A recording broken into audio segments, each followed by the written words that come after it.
Welcome to New Thought Deep Dive. Each week, we dive into a refresher on New Thought spiritual ideas that leave you thinking. Everything about this podcast, from the intro to the script and the presenters, is generated by AI. For more information, please visit newthoughtnexus.net. So, what if the very thing you're doing to cure your chronic pain or, your anxiety or really whatever is ailing you, what if that's exactly the thing keeping you sick? I mean, it sounds completely counterintuitive, right? Totally. Because Yeah. if you're hurting, your immediate human instinct is to just, fight the pain. Yeah. You rigidly track your symptoms and you frantically search the outside world for a quick fix. Right, you're looking for that magic bullet. Exactly. But today, we're looking at this stack of foundational metaphysical notes that argue that our desperate external search for healing is actually hitting the biological pause button on our body's built-in ability to repair itself. Yeah, it's a massive reversal of how we are taught to think about health. It really is. Because we're conditioned to view illness as this invader we have to battle. And health is like a prize we have to hunt down and capture from the outside. Which brings us right to the core of this deep dive. So a very special welcome to you, the student listening right now. You are embarking on the first week of your 4-week class, Healing from the Inside Out. Yes, welcome. And we are here to accompany your coursework. Today, we're unpacking these really rich foundational notes that set up the core theme of your upcoming second week. It's a module called The Inside Job. Such a great title for it, too. Right. So our mission today is to break down these profound, life-shifting ideas, and we're going to take it step by step. Very deliberately. Yeah, we're going to take a deliberate, spacious pace today. We want to explore the mechanics behind these concepts, the actual how and why, using very simple, clear language. So you can really integrate this material deeply into your daily life without feeling overwhelmed by a bunch of dense information. Exactly. So to start that integration, I think we have to look at what the notes call the shift from a horizontal search to a vertical process. Right, the horizontal search. Yeah, the horizontal search is that frantic, exhausting scanning of the horizon we were just talking about. It's looking left and right for, a new pill. Or a new specialist, right? Yeah, a new diet, a new wellness trend, looking at all those things as the sole source of your salvation. It's basically treating the body like a broken machine that just needs, external parts to be swapped out. And in doing that, it's basically giving all of your power away to everything outside of you. Yes, exactly. But then the vertical process changes the entire geometry of healing. It really does. A vertical flow recognizes that true wellness originates from spirit, flows down through your mind and your mental state, and then manifests outward into your physical body. So it means the ultimate source of health isn't a bandage. Right. It's an inner reality. And the source material uses a very specific, almost clinical term for this built-in intelligence. They call it the endogenous process. What's fascinating here is that endogenous simply means growing from within. Growing from within. Exactly. It's the biological and spiritual baseline of your existence. Let's ground that in a physical example, actually, because growing from within is something we witness all the time. Oh, absolutely. Think about being a kid and falling hard on the sidewalk. You scrape your knee. We've all been there. Right. So your parents might wash the gravel out and they might put a bandage on it to keep the dirt away. Which is a helpful horizontal intervention, to be fair. Right. It's helpful, but that bandage does absolutely zero actual healing. Right. The healing is entirely an inside job. Because underneath that plastic strip, your body is executing this masterpiece of biological engineering. It's incredible when you really think about it. It is. Platelets are rushing to the site to form a clot. Fibrinogen is creating a microscopic net to stop the bleeding. White blood cells are sweeping the area for bacteria. Exactly. And fresh skin cells are just multiplying to close the gap. And the most crucial part of your example there is that you do not have to consciously instruct your white blood cells on how to do their job. Right. You don't sit there commanding your platelets to build a scab. No, the intelligence is just baked into the system. That is the endogenous process. You are not a fragile victim waiting for a miraculous external intervention. Wow, yeah. There is a dynamic living force within you whose sole purpose is to return you to a state of wholeness. But, okay, the notes take a fascinating turn here because they emphasize that we aren't just passive hosts for this process. Right, we're not just bystanders. We actively mentally participate in our physical conditions. And the text introduces the concept of co-responsibility. Yes, co-responsibility. And honestly, let's unpack this right now because my immediate reaction reading that was pretty defensive. Oh, I'm sure. It's a tough one. Yeah, because if we are co-responsible for our health because we participate with our minds, doesn't that imply it's our fault if we get sick? Right, that's the jump people make. I can just hear a student taking this class thinking, great, my back is in agony, I feel terrible, and now you're handing me a metaphysical guilt trip telling me I caused it. And that is the most understandable resistance to this entire field of study. It's a hurdle every single student faces. Okay, so how do we get over that hurdle? Well, we have to look at the mechanics of what is actually being said. This is fundamentally about empowerment, not blame. Guilt is just another horizontal trap that keeps you stuck. Think of it less as a moral judgment and more as a law of physics. A law of physics? How so? Let's look at a garden. A garden has an endogenous process, right? The seeds know how to grow into plants. Sure. That intelligence is built in. But if you accidentally place a heavy paving stone over a sprouting seed, the plant cannot grow. Oh, because it's blocked. Exactly, it's blocked. Co-responsibility isn't about the universe punishing you for being a bad gardener. It's simply recognizing that the stone is in the way. That makes so much sense. Healing isn't about forcing the plant to grow, it's just the act of removing the stone. Your spiritual blueprint is already perfectly whole. So healing is just the process of releasing the mental blocks, those heavy stones that are suppressing your natural built-in flow of health. Exactly. That reframes it beautifully. We aren't to blame for the lack of growth, but we do have the authority to move the stone. Yes, the authority. That's the empowerment part. Which means we have to take a really honest look at where we are placing our mental weight. Are we watering the seed, or are we staring at the stone? And you know, the human instinct is to stare obsessively at the stone. Oh, 100%. We focus entirely on the physical symptom. We take ownership of it, calling it my chronic fatigue or my migraines. We really do claim it as ours. We do. We spend hours Googling the progression of the symptoms. We discuss it endlessly with our friends, and we constantly check our bodies to see if the pain is still there. We hold a giant magnifying glass right up to the problem. We do. And the sources warn that doing this focuses all of our creative mental energy on the fact. The fact. Okay, define that for us. In this context, the fact is the temporary effect playing out in the physical world, the pain, the rash, the test result. Got it. But focusing on the fact blinds us to the truth, with a capital T, which is the underlying, unbroken life force that is always present regardless of temporary conditions. So it's almost like we're treating the disease with our attention rather than treating our underlying thoughts. Precisely. We're feeding the wrong side of the equation. If we connect this to the bigger picture, the source material actually gives a somewhat jarring name to that exact habit. They call it negative prayer. Negative prayer. Wow. Yeah. Usually we think of prayer as a hopeful request for divine assistance, but the mind is a continuous creation engine. So worry is essentially a prayer. Yes. Worry is a highly potent misuse of our creative energy. When you worry about a symptom, you are using your imagination to intensely visualize and physically feel exactly what you do not want to happen. Let's look at the mechanics of that because it isn't just a metaphor. Here's where it gets really interesting. It's like staring so hard at a pothole in the road that you end up steering your car right into it. That is the perfect analogy. Target fixation. Right. When you vividly imagine a worst-case scenario, say you're terrified of a presentation or you're picturing a symptom getting worse, your body responds in real time. It definitely does. Your heart rate spikes, your palms sweat, your stomach ties in knots. Your brain doesn't know the difference between a real physical threat in the room and a terrifying thought in your head. Exactly. So by worrying, you are literally actively altering your physical state. You're praying for the problem to continue by holding it so firmly in your mind and your biology.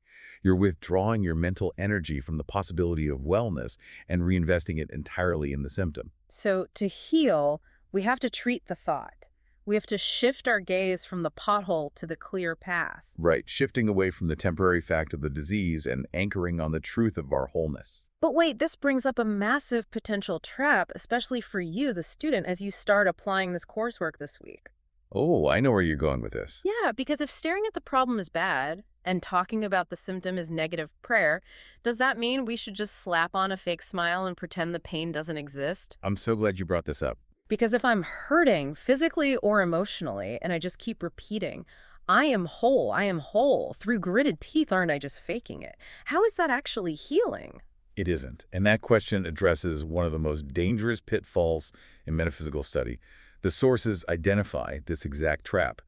They call it spiritual bypassing. Spiritual bypassing, like taking a detour around the actual messy human experience. Exactly. It's the use of spiritual ideas to avoid facing unresolved emotional issues, psychological wounds, or unfinished trauma. Just slapping a happy sticker on a wound. Right. It's the false and, frankly, harmful belief that if we just think high and happy thoughts forcefully enough, the darkness will magically disappear. The sources use a fantastic metaphor for this, the leaky pipe. Oh, I love this one. Repeating empty affirmations when you're in deep pain is like painting over a living room wall that has a leaky plumbing pipe hidden behind it. Yeah, you just slap on a beautiful bright coat of optimistic paint.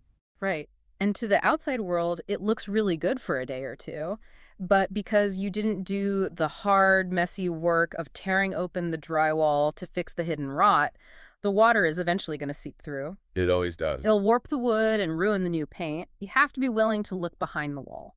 And looking behind the wall means engaging directly with your emotions. The text is incredibly clear on this principle. Feeling is healing. Feeling is healing. This is where the profound inner work of the endogenous process happens.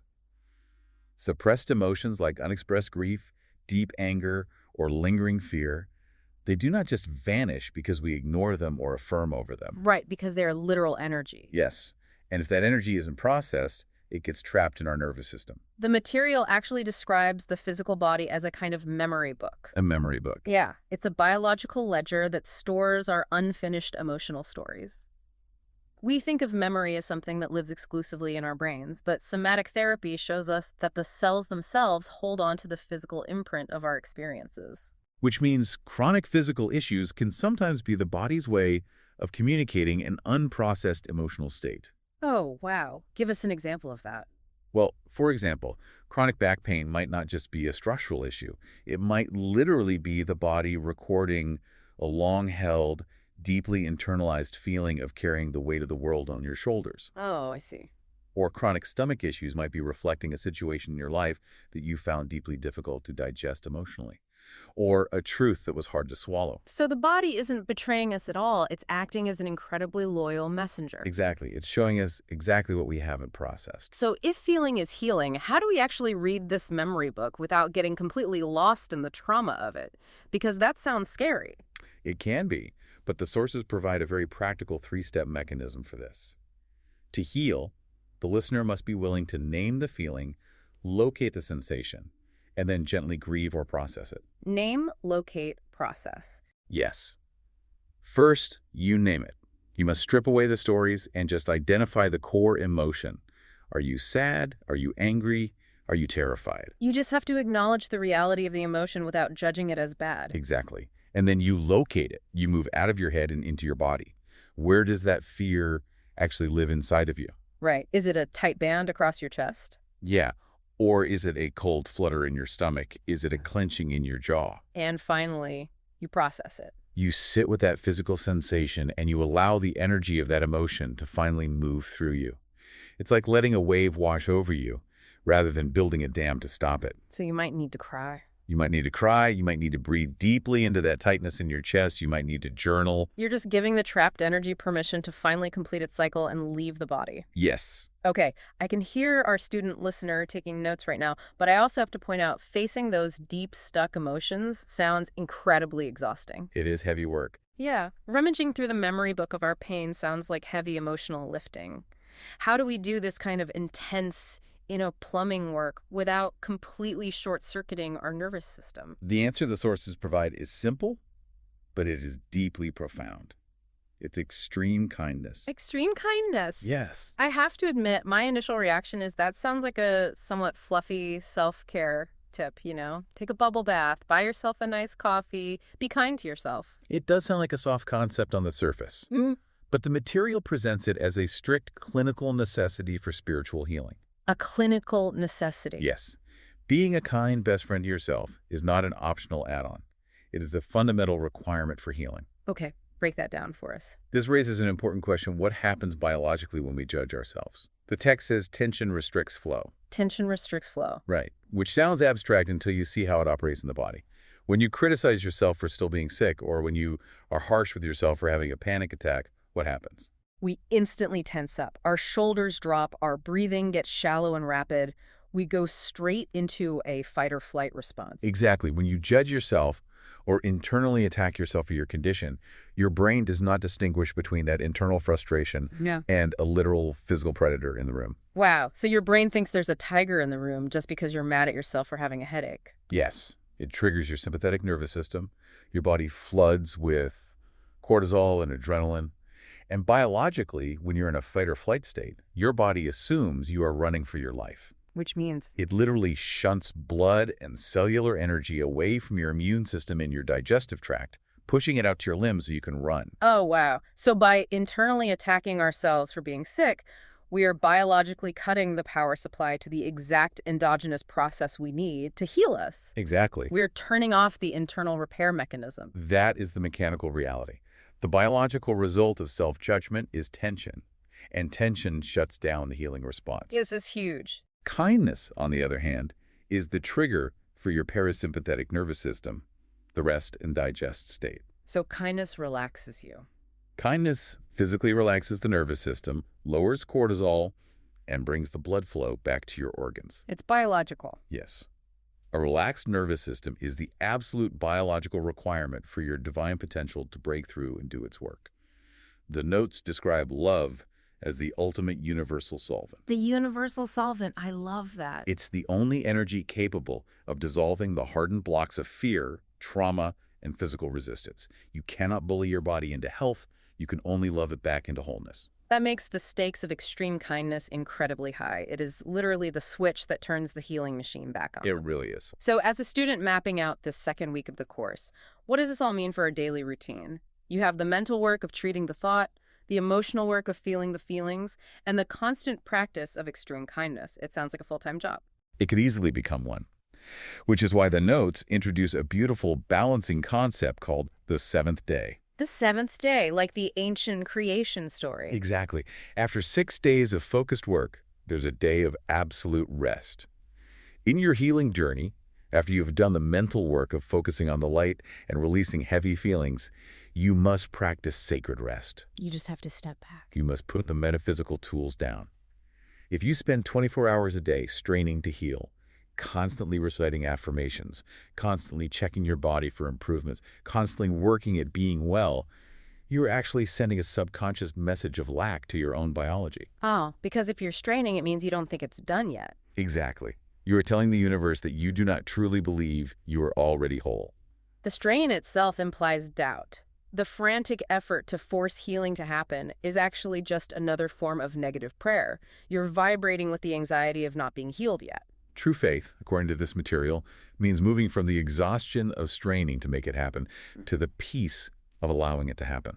Moving from straining to allowing. The seventh day is that state of allowing. It's stepping back, resting in that state of extreme kindness we just discussed, and trusting the endogenous process. Trusting that the body knows what to do. Knowing that the exact same invisible intelligence that effortlessly heals a scraped knee is currently at work in your deepest ailment and simply getting out of its way. What a profound relief that is. You don't have to carry the entire burden of healing through sheer mental willpower. Not at all. You just have to set the optimal conditions, release the internal brakes of self-judgment and suppressed emotion, and let the life force naturally flow. It is a dynamic partnership with your own biology and spirit, not a solo performance. So as you head into this week's coursework, let's look at the path you're walking.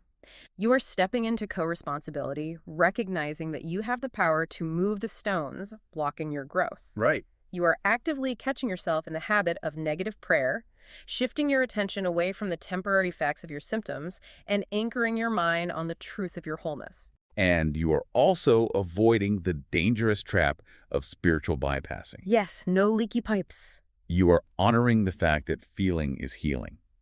And you are creating safe spaces to name, locate, and process the emotions that have been trapped in your body's memory book. And most importantly, you're wrapping every single step of this process in extreme kindness.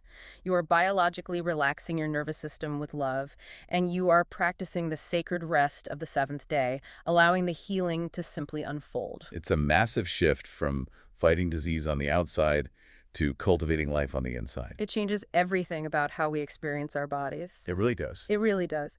And as we wrap up our time together today, we want to leave you with a final thought to mull over as you dive into this week's materials. We have spent this entire deep dive talking about how your physical body acts as a biological ledger. That memory book we talked about. Right, the memory book. If your body is truly a memory book that is constantly recording your mental and emotional energy, what is the very next sentence you want to write in it right now? Something to explore on your own this week. Enjoy the journey.